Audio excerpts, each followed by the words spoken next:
Hello, Eurovision fans. My name is Euan. This is That Eurovision Site, and joining me today is the wonderful Dons. Dons, how are you doing? Hello, I'm happy to be here and enjoying the morning.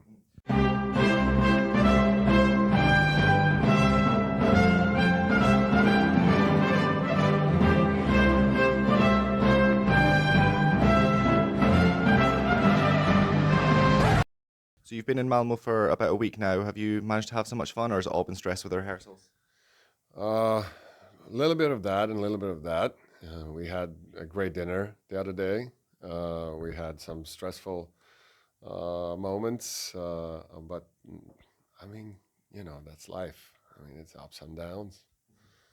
So at the time of recording, this is the day of the first semi-final. So you've had both of your rehearsals so far. How did you feel on the stage? Were you quite nervous when you got up there, or did your vision of what you were wanting to happen on the stage come through? I think there was more of excitement of not knowing what's the stage and how does it feel to be on the specific stage. But once I got up there, the stress was gone, and now it's just I'm concentrating on the performance and for the singing, and I just cannot wait. I mean, without audience in the arena, it's different vibe. Always it is, and whenever people are gathering together, and they give the energy of that moment, and that's unique, and that is why I'm looking forward for first rehearsal with an audience. That's gonna be the real feeling of Eurovision and the venue itself. So I'm working on my patience. I'm working on it. I'm not that patient in my real life, and this is what I need to learn in life.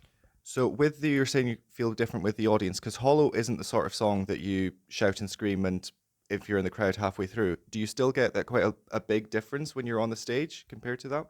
Yes, of course. The crowd, you see the energy, you see the emotions at the same time, and they do sing along and very loud.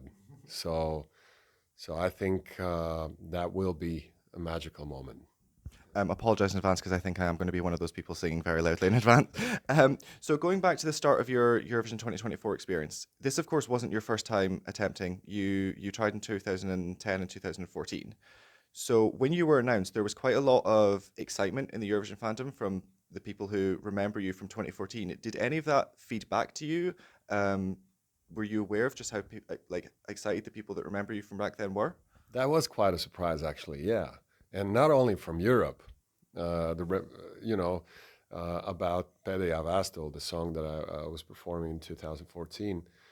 Um, yeah, I mean the feeling itself, it is like a big family who's just embracing you, and you have to feel it. It's impossible to explain it.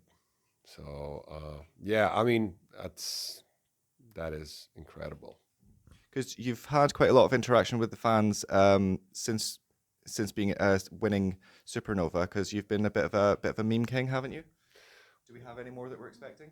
Oh yeah, some of them will come tomorrow.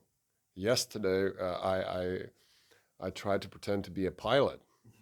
So tomorrow, I think is going to be as well the same. It's just a different episode.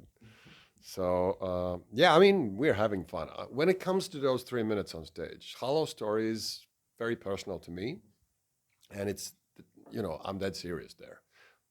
But when it's off stage, let's have fun. You know, life's not that important. I mean, let's just have a laugh. And because you're saying that Hollow is, of course, a very personal song to you, but Hollow is in English. Most of your songs are in Latvian.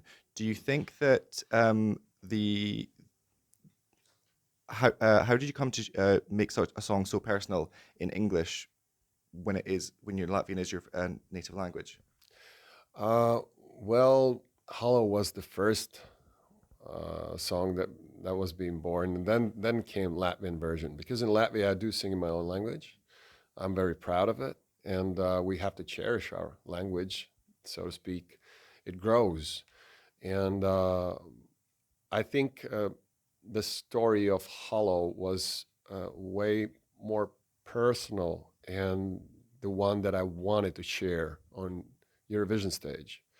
So that's why my bet went to Hollow. And yeah, but we have Hollow Latvian version, which is called Laustos Čep Karaļvalsts. Don't try to remember it. It's quite hard even for me to pronounce it. But it's about Broken Spear's kingdom. Let's say that, and it's about relationship between two people, more or less, and he's begging for time to overcome the pain.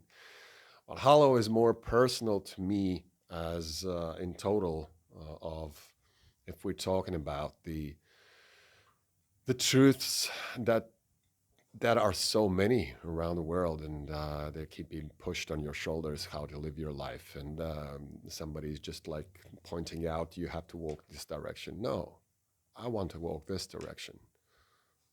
So just off. You know.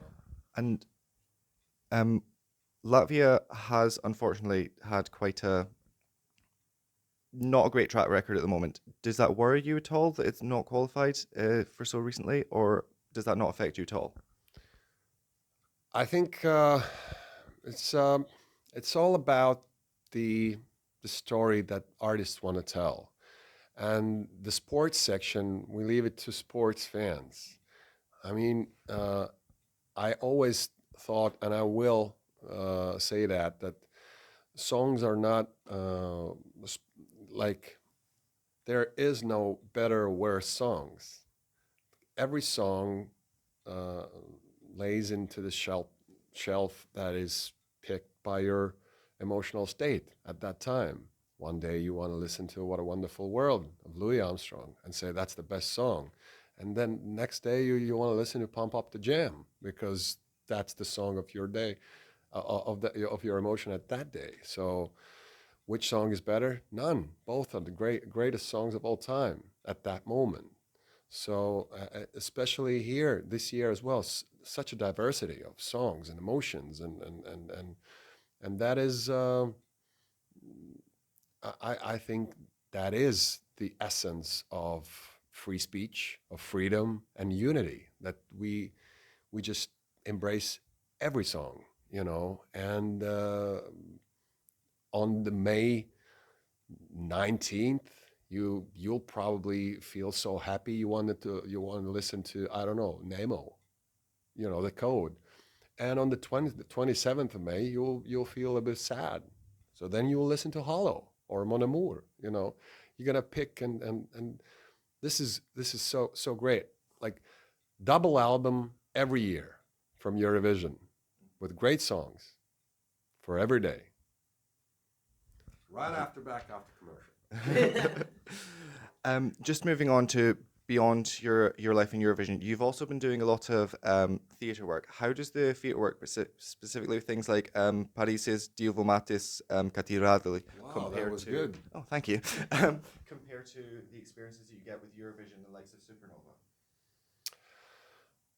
There are some similarities because it's emotions that you get. You share emotion, you go into the emotional state, and then you share the story.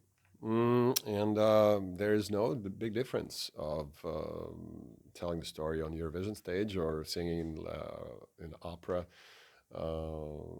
This Quasimodo part, which is absolutely amazing. I mean, it's written by one of the greatest composers of all time in Latvia, Zigmārs Liepiņš, which happens to be my friend as well. So I'm double lucky here. So he asked me to do that, and well, the rest is history. I mean, I have experienced such a joy and emotions on stage and off the stage and through learning process that was incredible. It just riches you every time.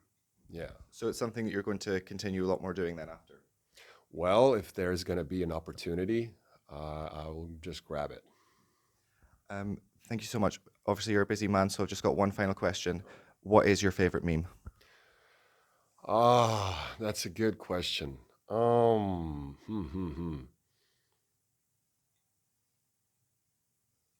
I'd say with an egg, anything about the egg. That just cheers me up. It certainly has been one of the best memes of the Eurovision season. Thank you so much for joining me. I hope your rehearsals go fantastic tomorrow, and I wish you the best of luck on Thursday. Thank you. Thank you for joining us. We will have more interviews coming very soon.